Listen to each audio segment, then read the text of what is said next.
मेरे बेटे का एक प्रश्न कल फोन आया था। हम घर में मंदिर में दीपक जलाते और धूप करते हैं, तो उसका वैदिक महत्व जानना था। देखो, हम जो धूप जगाते हैं एक प्रकार का हवन होता है, सूक्ष्म छोटा हवन। धूप बत्ती जलाना भगवान के आगे ये क्या है? ये हवन है।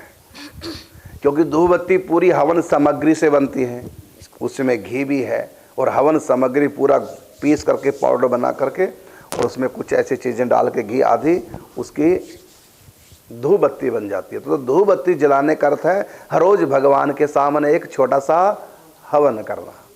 ये हवन सामग्री से बनता है। तो हवन सामग्री को अग्नि के समर्पित करना स्वाहा बोल करके, तो जिसके नाम से हवन किया जाता है उसका भाग उसके पास पहुंच जाता है। तो हवन सामग्री हमने हर रोज उस हवन सामग्री से तैयार धूप बत्ती को भगवान को समर्पित किया, अग्नि के हवाले किया और उससे जो सुगंध निकलती है तो उससे भगवान को अति तृप्ति मिलती है, घर पवित्र हो जाता है। वो एक प्रकार का हवन है। और जो दीपम दर्श्यामी, हम दीप दान करते हैं, दीप दान की हमारे शास्त्रों में बहुत महिमा, और सबसे ज़्यादा महिमा है कार्तिक में दीप दान करने की। जब भी दीप दान करें तो कहा तमसोर माँ ज्योतिर्गमय, उसके भीतर भक्ति का, ज्ञान का, वैराग्य का प्रकाश होता है। दीप ज्योति नमोस्तुते, हम भगवान का रूप मानकर दीप ज्योति को तब उनको नमस्कार करते हैं। दीप दान कभी भी धरती पे नहीं करना चाहिए, माने ज्योत जगाकर धरती पे नहीं रखनी चाहिए। भगवान के सन्मुख यदि बीच वाली फूल बत्ती उसको बोलते हैं, यदि है तब तो कैसी भी रख दो, लेकिन यदि एक तरफ ज्योत हो तो ज्योत का मुख जिनको दीप दान किया गया उन्हीं की तरफ होना चाहिए। तो धरती पे कभी दीपक नहीं रखना चाहिए।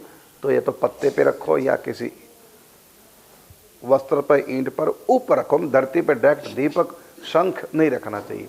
और स्त्री की छाती भी कभी धरती को टच नहीं करनी चाहिए, धरती को कष्ट होता है।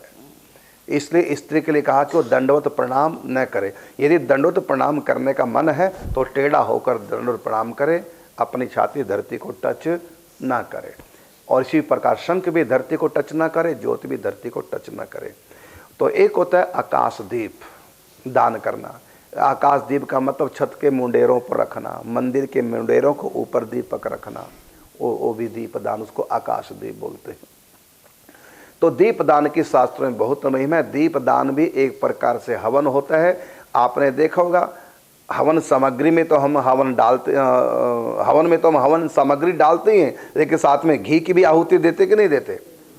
अलग से घी को भी हम डालते, लास्ट में धारा डालते हैं। और बीच में यदि 5-10 व्यक्ति हवन कर रहे हैं तो उसमें एक व्यक्ति स्पेशल घी का चम्मच लेकर के अग्नि में स्वाहा, सब कर रहे हैं हवन सामग्री से हवन, और एक व्यक्ति उन्हीं में बैठो केवल घी से हवन कर रहा है।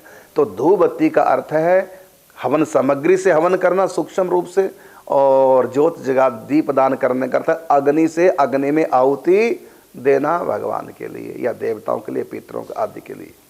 तो ये हवन है। ये दीप दान करना घी का हवन है, और धूप बत्ती जगाना वो हवन सामग्री का हवन है, सूक्ष्म रूप से हवन है। क्योंकि प्रत्येक दिन हवन करना चाहिए। तो हवन आप कर नहीं पाते तो क्या करें? ज्योत दीपम आग्राप्यम, दीपम दर्श्यामी और धूपम आग्राप्यामी। तो धूपम आग्राप्यामी का मतलब सुगंध भगवान को देते हैं।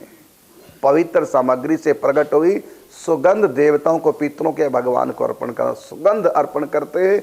और ये घी की आहुति है अग्नि में जो हम ज्योत जगाते हैं।